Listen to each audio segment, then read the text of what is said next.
Shalom saudara-saudari yang terkasih di dalam Tuhan Yesus Kristus. Sebelum kita mendengarkan firman Tuhan, alangkah baiknya kita berdoa. Mari kita berdoa. Ya Tuhan, terima kasih ya Tuhan, pada hari ini kami akan mendengarkan firman-Mu ya Tuhan. Engkau beri kami hikmat dan kepintaran supaya kami dapat mengerti apa yang dikatakan firman-Mu dalam firman-Mu ya Tuhan. Terima kasih ya Tuhan, Engkau bimbing kami juga ya Tuhan untuk melaksanakan dan melakukan firman-Mu di setiap hari ya Tuhan. Terima kasih ya Tuhan, doa ini kami serahkan di dalam nama Yesus Kristus, kami berdoa, haleluya, amin. Baiklah saudara-saudari yang terkasih di dalam nama Tuhan Yesus Kristus, di hari ini kita akan mendengarkan firman Tuhan yang terambil dari 1 Timotius 2 ayat 8 sampai 15. Yang temanya di sini adalah sikap dalam beribadah.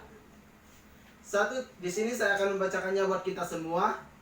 1 Timotius 2 ayat 8 sampai 15. Ayat 8. Oleh karena itu aku ingin supaya di mana-mana orang laki-laki berdoa dengan menadakan tangan yang suci, tanpa marah dan tanpa perselisihan. Ayat 9. Demikian juga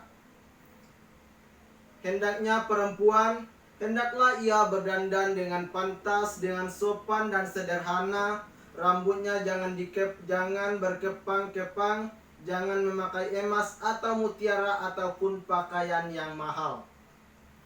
Yang 10 ayat 10.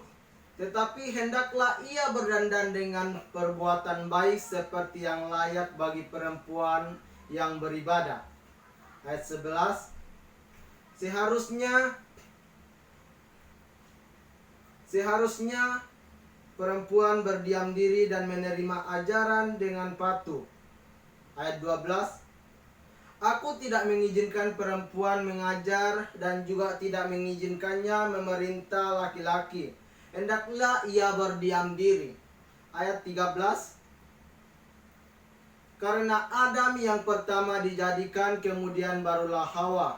Lagi pula Adam yang tergoda, melainkan perempuan itulah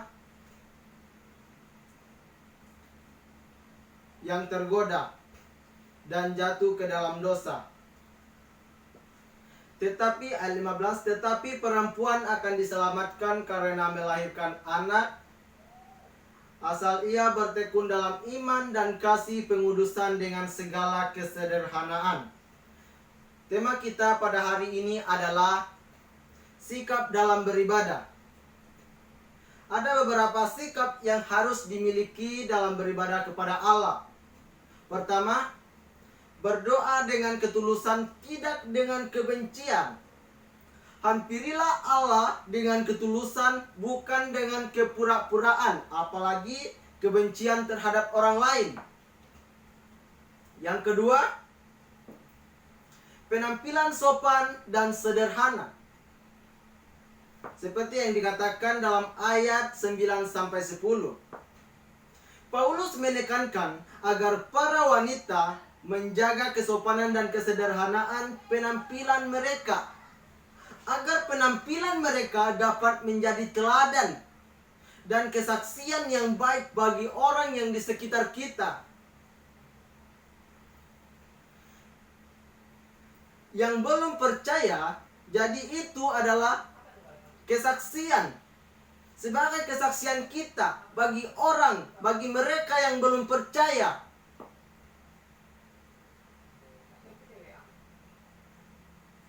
Ketiga, berdiam diri dan patuh dalam menerima ajaran. Seperti yang dikatakan dalam ayat 11. Pada masa itu, kebanyakan kaum perempuan tidak mendapat pengajaran yang cukup dalam bidang keilmuan, termasuk pengetahuan akan firman Tuhan. Sementara pengajaran sesat telah berkembang dan memanfaatkan kekurang pahaman kaum perempuan ini untuk menyebarkan beritanya. Akibatnya di sini tidak sedikit perempuan yang bertindak dan berbicara benar sesuka-sukanya. tanpa penghargaan dan ketundukan termasuk kepada laki-laki, berdiam diri dan patuh dalam hal ini bukan larangan total bagi perempuan untuk hadir dalam pertemuan jemaat untuk mengajar. Perempuan pada masa itu disarankan untuk berdiam diri dalam pertemuan jemaat dan menanyakan sesuatu hal tentang pengajaran kepada suaminya di rumah sebagai kepala rumah tangga. Bagaimanapun, laki-laki memegang otoritas yang lebih tinggi sebagai manusia pertama diciptakan dan mendengar penguasaan dari Allah.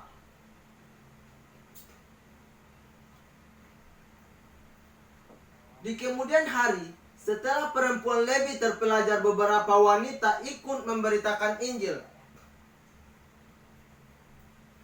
Tuhan mengingatkan bahwa ibadah harus dilakukan dengan ketulusan, tanpa keinginan jahat atau berpenampilan yang sopan, tetapi sederhana. Orang yang terlibat dalam pelaksanaan ibadah harus memiliki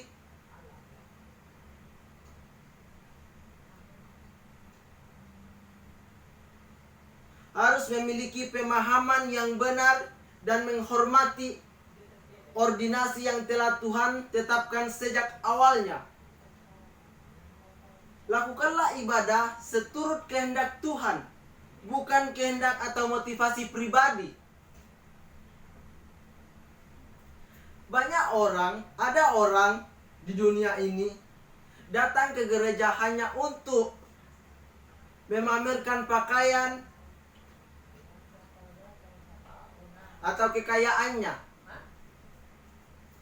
Kita harus tahu membedakan mana pakaian untuk ke gereja, mana pakaian untuk ke pasar, mana pakaian untuk ke mall. Kita harus bisa membedakan.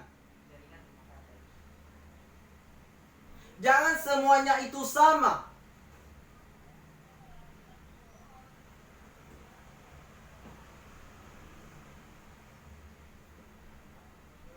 Zaman semakin modern. Pakaian banyak motifnya. Jadi kita harus menetapkan mana untuk pakaian di gereja.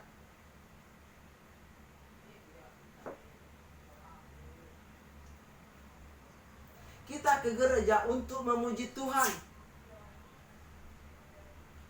bukan untuk memperlihatkan keseksian, tetapi beribadah dengan ketulusan, tanpa ada kebencian, apalagi kepada orang lain. Di sini kita diajarkan dalam 1 Timotius 2 ayat 8-15. Kita sudah mendengarkan apa yang dikatakan dalam ayat ini.